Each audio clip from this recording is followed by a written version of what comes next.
After this opened Job his mouth, and cursed his day. And Job spake and said, Let the day perish, wherein I was born, and the night in which it was said, There is a man-child conceived. Let that day be darkness. Let not God regard it from above, neither let the light shine upon it. Let darkness and the shadow of death stain it. Let a cloud dwell upon it. Let the blackness of the day terrify it. As for that night, let darkness seize upon it. Let it not be joined unto the days of the year. Let it not come into the number of the months. Lo, let that night be solitary. Let no joyful voice come therein. Let them curse it that curse the day, who are ready to raise up their mourning. Let the stars of the twilight thereof be dark. Let it look for light, but have none, neither let it see the dawning of the day. Because it shut not up the doors of my mother's womb, nor hid sorrow from mine eyes. Why died I not from the womb? Why did I not give up the ghost when I came out of the belly? Why did the knees prevent me, or why the breasts that I should suck? For now should I have lain still and been quiet, I should have slept, then had I been at rest. With kings and counselors of the earth, which built desolate places for themselves, or with princes that had gold, who filled their houses with silver, or as in hidden, untimely birth I had not been, as infants which never saw light. There the wicked cease from troubling, and there the weary be at rest. There the prisoners rest together, they hear not the voice of the oppressor. The small and great are there, and the servant is free from his master. Wherefore is light given to him that is in misery, and life unto the bitter in soul, which long for death, but it comes not, and dig for it more than for hid treasures, which rejoice exceedingly, and are glad when they can find the grave. Why is light given to a man whose way is hid, and whom God has hedged in? For my sighing comes before I eat, and my roarings are poured out like the waters. For the thing which I greatly feared is come upon me, and that which I was afraid of is come unto me.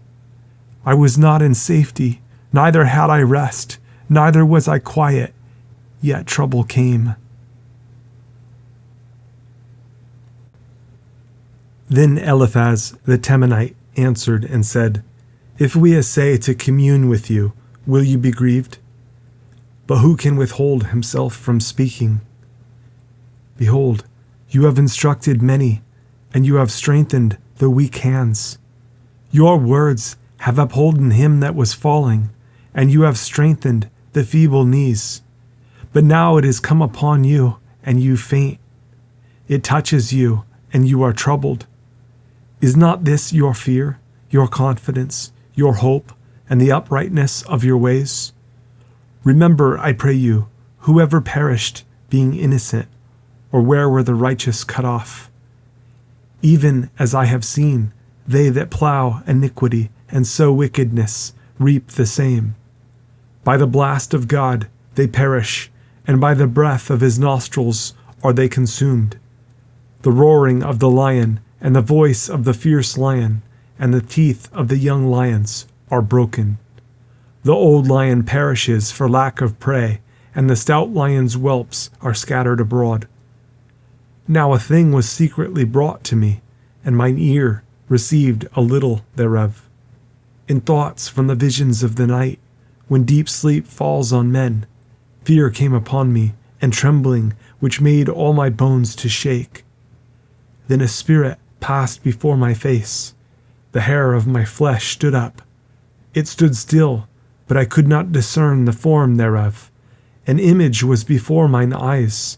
There was silence, and I heard a voice saying, Shall mortal man be more just than God? Shall a man be more pure than his Maker? Behold, he put no trust in his servants, and his angels he charged with folly. How much less in them that dwell in houses of clay, whose foundation is in the dust, which are crushed before the moth. They are destroyed from morning to evening. They perish forever without any regarding it. Does not their excellency which is in them go away?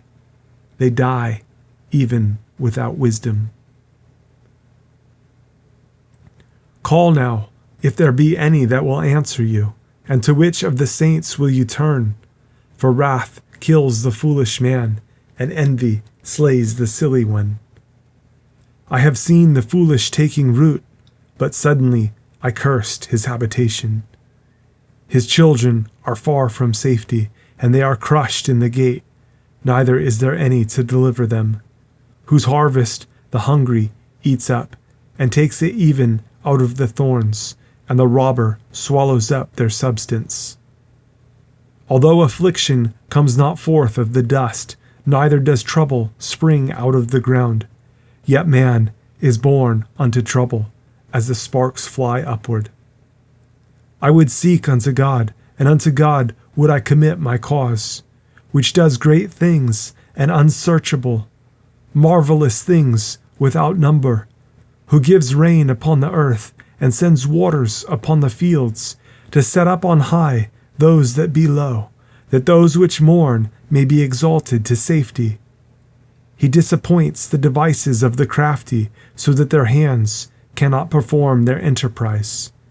He takes the wise in their own craftiness, and the counsel of the froward is carried headlong.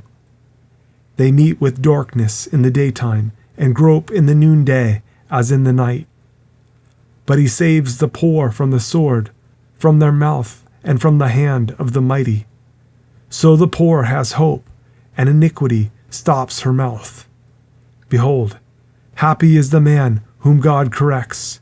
Therefore despise not you the chastening of the Almighty.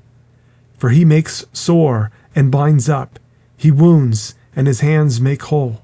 He shall deliver you in 6 troubles. Yes, in 7 there shall no evil touch you. In famine he shall redeem you from death, and in war from the power of the sword. You shall be hid from the scourge of the tongue, neither shall you be afraid of destruction when it comes. At destruction and famine you shall laugh, neither shall you be afraid of the beasts of the earth. For you shall be in league with the stones of the field, and the beasts of the field shall be at peace with you. And you shall know that your tabernacle shall be in peace, and you shall visit your habitation, and shall not sin.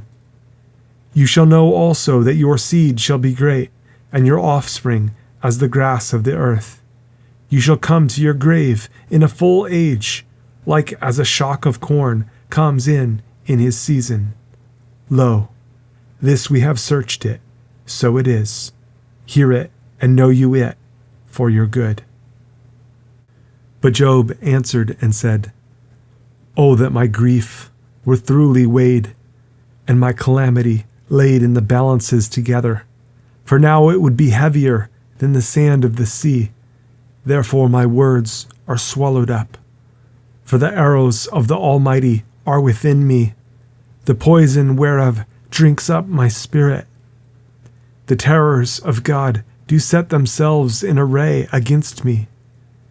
Does the wild ass bray when he has grass, or lows the ox over his fodder?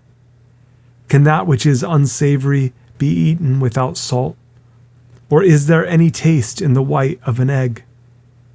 The things that my soul refused to touch are as my sorrowful meat. Oh, that I might have my request, and that God would grant me the thing that I long for, even that it would please God to destroy me, that he would let loose his hand and cut me off. Then should I yet have comfort. Yes, I would harden myself in sorrow. Let him not spare, for I have not concealed the words of the Holy One. What is my strength, that I should hope? And what is mine end, that I should prolong my life? Is my strength the strength of stones, or is my flesh of brass? Is not my help in me, and is wisdom driven quite from me? To him that is afflicted, pity should be showed from his friend, but he forsakes the fear of the Almighty. My brethren have dealt deceitfully as a brook, and as the stream of brooks they pass away, which are blackish by reason of the ice, and wherein the snow is hid. What time they wax warm, they vanish. When it is hot, they are consumed out of their place. The paths of their way are turned aside. They go to nothing and perish. The troops of Tema looked, the companies of Sheba waited for them. They were confounded because they had hoped. They came there and were ashamed. For now you are nothing. You see my casting down and are afraid. Did I say, bring unto me, or give a reward for me of your substance, or deliver me from the enemy's hand, or redeem me from the hand of the mighty? Teach me, and I will hold my tongue, and cause me to understand wherein I have erred. How forcible are right words! But what does your arguing reprove? Do you imagine to reprove words, and the speeches of one that is desperate, which are as wind? Yes, you overwhelm the fatherless, and you dig a pit for your friend. Now therefore, be content. Look upon me, for it is evident unto you if I lie. Return, I pray you, let it not be iniquity. Yes, return again, my righteousness is in it. Is there iniquity in my tongue? Cannot my taste discern perverse things? Is there not an appointed time to man upon earth? Are not his days also like the days of an hireling? As a servant earnestly desires the shadow, and as an hireling looks for the reward of his work, so am I made to possess months of vanity, and wearisome nights are appointed to me. When I lie down, I say, when shall I arise, and the night be gone? And I am full of tossings to and fro unto the dawning of the day. My flesh is clothed with worms and clods of dust. My skin is broken and become loathsome. My days are swifter than a weaver's shuttle, and are spent without hope. Oh, remember that my life is wind. Mine eye shall no more see good. The eye of him that has seen me shall see me no more. Your eyes are upon me, and I am not. As the cloud is consumed and vanishes away, so he that goes down to the grave shall come up no more. He shall return no more to his house, neither shall his place know him any more. Therefore I will not refrain my mouth. I will speak in the anguish of my spirit.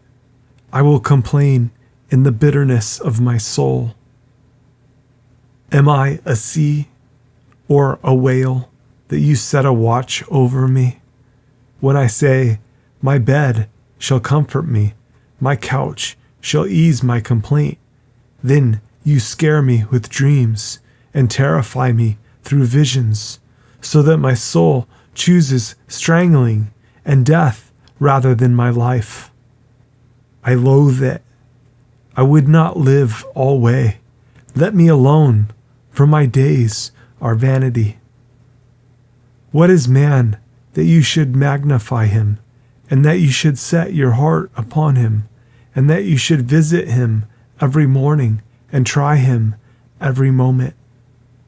How long will you not depart from me, nor let me alone till I swallow down my spittle? I have sinned. What shall I do unto you, O you preserver of men? Why have you set me as a mark against you, so that I am a burden to myself? And why do you not pardon my transgression, and take away mine iniquity?